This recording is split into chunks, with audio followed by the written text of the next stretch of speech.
بسم اللہ الرحمن الرحیم۔ کہ حضور غوث پاک کی کچھ تعلیمات۔ حضرت غوث اعظم رضی اللہ تعالیٰ عنہ صوفیاء کی جماعت کے امام ہیں۔ حضرت غوث اعظم رضی اللہ تعالیٰ عنہ لوگوں میں سے ہیں جن لوگوں نے اکیلے ایک پوری جماعت کا کردار ادا کیا۔ حضور غوث اعظم رضی اللہ تعالیٰ عنہ کی جو تعلیمات ہیں نا وہ بالکل سیدھی سادی ہیں۔ حضور غوث اعظم رضی اللہ تعالیٰ عنہ نے بالکل ایک صاف ستھرا سا ماحول دیا۔ ہمارے ہاں نا بعض جگہ الجھاؤ ہے، کچھ لوگ کہتے ہیں یہ معرفت کی بات ہے، تیری سمجھ میں نہیں آئے گی۔ بھائی وہ کون سی معرفت ہے جو سمجھ نہیں آ رہی؟ وہ کیسی معرفت ہے؟ تو بتا تو صحیح نا، اس کی تشریح کرنا، تو سمجھانے بیٹھا ہے۔ بالکل سیدھا سیدھا حضور غوث اعظم نے ہمیں سمجھا، بالکل سیدھا۔ آپ مادر صاحب ولی تھے، کچھ لوگ اللہ تعالیٰ انہیں پسند کر لیتا ہے۔ یہ بھی اتنا مشکل مسئلہ نہیں کہ آپ الجھ جائیں، آپ اپنے دائیں بائیں دوستوں کو دیکھ لیں، کچھ لوگ بچپن سے بڑے نفیس ہوتے ہیں، بلکہ گھر میں کئی دفعہ ماحول مذہبی نہیں ہوتا پر اللہ فضل کر کے انہیں اپنے قریب کر لیتا ہے۔ اسی طرح سے بہت سارے لوگ ایسے ہوتے ہیں کہ جو مادر صاحب ماں کے پیٹ سے واللہ یختص برحمتہ من یشاء، اللہ جسے چاہتا ہے اپنی رحمت سے اپنا بنا لیتا ہے۔ حضرت غوث اعظم مادر صاحب ولی تھے، اس کے باوجود بڑا سادہ سا قوم کو سمجھایا کہ علم دین ایک نصاب ہے، نصاب پڑھنا چاہیے، نصاب پڑھنے سے آتا ہے۔ 12 سال غوث اعظم نے پھٹی پر بیٹھ کے علم پڑھا ہے، 12 سال باقاعدہ، اور پھر لوگوں کو بتایا ہے کہ انقلاب کے لیے، دل بدلنے کے لیے کسی نئی چیز کی ضرورت نہیں، اللہ کا قرآن پڑھتے جاؤ، رسول اللہ کی حدیث سناتے جاؤ، دل بدل جاتے ہیں۔ بھائی اتنی سی بات ہے، 3 چیزیں کل دین ہے۔ ایک علم، ضرورت کے مطابق ہی کیوں نہ ہو، جتنی ضرورت ہو اتنا علم ہی کیوں نہ ہو، ایک علم، پھر عمل، پھر اس عمل میں اخلاص۔ بس بات مکمل ہو گئی، انسان اللہ کے قریب چلا گیا۔ حضرت غوث پاک رضی اللہ تعالیٰ نے علم پڑھا، پھر آپ نے اس کو پڑھانا شروع کیا۔ کچھ لوگ نا ساری زندگی منزل کا تعین نہیں کر پاتے کہ میری منزل ہے کیا، میں نے جانا کہاں ہے، وہ فیصلہ ہی نہیں کر پاتے کہ میں بنیادی طور پہ کیا ہوں۔ حضور غوث اعظم نے فیصلہ کر لیا تھا کہ میں دین کا ایک مبلغ ہوں۔ آپ نے بڑی ترتیب سے صبح کی نماز کے بعد فقہ کا درس دیتے تھے۔ آپ تعین کر لیں، پھر اپنے کام میں لگ جائیں، پھر چھوڑے دائیں بائیں کیا ہو رہا ہے، پھر اپنے کام میں لگ جائیں۔ صبح کی نماز کے بعد فقہ کا درس ہوتا، ظہر کی نماز کے بعد آپ لوگوں کو اصول تفسیر اور تفسیر پڑھایا کرتے، عصر کی نماز کے بعد حدیث مبارکہ کا درس دیتے، اور پھر ہفتے میں 3 دن عشاء کی نماز کے بعد ممبر سجایا جاتا، 70 ہزار لوگ آ کر بیٹھتے۔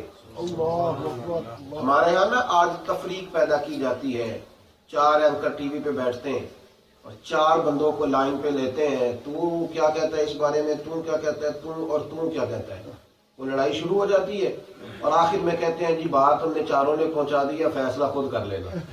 اب وہ فیصلہ کیا کریں گے، وہ بیچارے انتشار کا شکار ہو گئے، الجھ جائیں گے۔ حضرت غوث اعظم رضی اللہ تعالیٰ عنہ کی تعلیمات سلجھانے والی، لوگوں کی ذہن سازی کی غوث پاک نے، ایک ہی بات بتائی، اللہ والے بن جاؤ بچ جاؤ گے، رسول اللہ کے غلام بن جاؤ بچ جاؤ گے۔ 70 ہزار لوگ آئے غوث پاک کے پاس، اور بات ایک ہی تھی کہ اللہ کے نیک بندے بنو۔ میں تقریر کرتا ہوں تو کئی دفعہ رٹے ہوئے جملے ہوتے ہیں، واہ واہ کا بھی شوق ہوتا ہے، کہ کئی دفعہ ایسا بھی ہوتا ہے کہ جیب پہ بھی نظر جاتی ہے، ساری چیزیں، وہ اثر نہیں ہوتا۔ حضور غوث اعظم چھوٹی مسجد میں گفتگو شروع کی، کوئی اشتہار نہیں چھپتا، کوئی پراپوگنڈا نہیں ہوتا، پر لفظوں میں تاثیر تھی۔ جملے زبان سے نکلتے تھے تو کسی کے دل سے ہو کے جاتے تو کھرد جاتے، ساری میل صفائیاں ہو جاتی۔ حضرت غوث پاک نے چھوٹی مسجد میں بات شروع کی، مجمع اتنا بڑا کہ جامع مسجد میں جانا پڑا، پھر رش اور بڑا تو عیدگاہ میں جانا پڑا۔ اور بھائی جب انسان تاثیر سے بات کرتا ہے تو اثر ہی اور ہوتا ہے۔ بھرے مجمع میں بارش آ گئی، بڑے مجمع میں لوگ بکھرنے لگے، کوئی انتظام نہیں بارش سے بچنے کا، تو غوث اعظم رو پڑے، کہنے لگے مالک تو دلوں کے حال تو جانتا ہے، اگر یہ لوگ میں نے اپنے لیے بلائے ہیں تو بھگا دے، اور اگر تیرے لیے بلائے ہیں تو پھر بھی تیری مرضی ہے۔ لوگ کہتے ہیں سارے بغداد میں بارش ہوتی تھی، جہاں غوث اعظم کا جلسہ ہوتا تھا وہاں بارش نہیں ہوتی۔ اللہ نے انہیں موقع دیا۔ اور تعلیمات حضرت غوث پاک رضی اللہ تعالیٰ عنہ کی کیا ہے، جب تقریر ختم ہوتی تو 50 آدمی اس کونے سے کھڑے ہوتے، کہتے حضرت بڑی شراب تھی، बड़े डाके मारे, बड़ी बेहयाई की, आज पक्की तौबा करते हैं। 10 उस कोने से खड़े होते, हुजूर भाई भी नाराज, अम्मा भी नाराज, वालिद भी नाराज, लेकिन आज के बाद रिश्ते तोड़ेंगे नहीं, जोड़ा करेंगे। 20 उस जगह से खड़े होते, हुजूर कभी मस्जिद नहीं आए थे और हम यहाँ आपकी महफिल में भी नहीं आए थे, हम तो किसी को बुलाने आए थे, किसी को मिलने आए थे, लेकिन जाते जाते नजर पड़ी है तो अल्लाह ने दिल बदल दिया है। इकबाल कहने लगे, न तेगो तीर में न लश्करो सिपाह में, जो बात मर्दे कलंदर की बारगाह में। फरमाने लगे, आए थे किसी से मिलने, लेकिन आपके बात टकरा गई है। आज के बाद हम मस्जिद में भी बैठा करेंगे, कुरान भी पढ़ा करेंगे, मुस्तफा पे दरूदो सलाम भी पढ़ा करेंगे। जब तकरीर करने जाते थे ना तो दुआ मांगते थे, या अल्लाह अपनी रिजा वाली बात करने की तौफीक। और जब वापस लौटते थे ना, 2 तरह की इस्लाह होती है। मैंने कहा, एक रटे रटाए जुमले और एक वो तकरीर होती है जो अनपढ़ अम्मा कर रही होती है, जिसे पता लग जाए ना मेरा बेटा बिगड़ गया है, तो फिर माँ समझाती है, मिन्नत भी करती है, तो फिर वो रात को मुसल्ले पे बैठ कर रो भी पड़ती है, या अल्लाह मेरा लाल है, मैंने बड़ी मन्नतों से लिया है, अल्लाह बिगड़ गया है, खुदाया तौफीक दे। वो जो माँ मुबल्लिगा होती है ना, उसका हुस्न और होता है। आप देखें ना, नबी करीम अलैहिस्सलाम का अंदाज़ तबलीग क्या, सारा दिन हुजूर लोगों को दावत देते और रात को मुसल्ला बिछा लेते। या अल्लाह इन्हें हिदायत दे, अल्लाह ये जानते नहीं, मेहरबानी फरमा। हुजूर गौसे पाक रज़ी अल्लाह तआला अन्हु का अंदाज भी यही है, इसी सुन्नत की इत्तिबा में है। तबलीग फरमाते और फिर जब वापिस लौटते तो कहते, अल्लाह किसी पे असर हुआ है ना तो उसका दिल भी बदल दे, असर हुआ है तो अल्लाह उसका दिल भी बदल दे।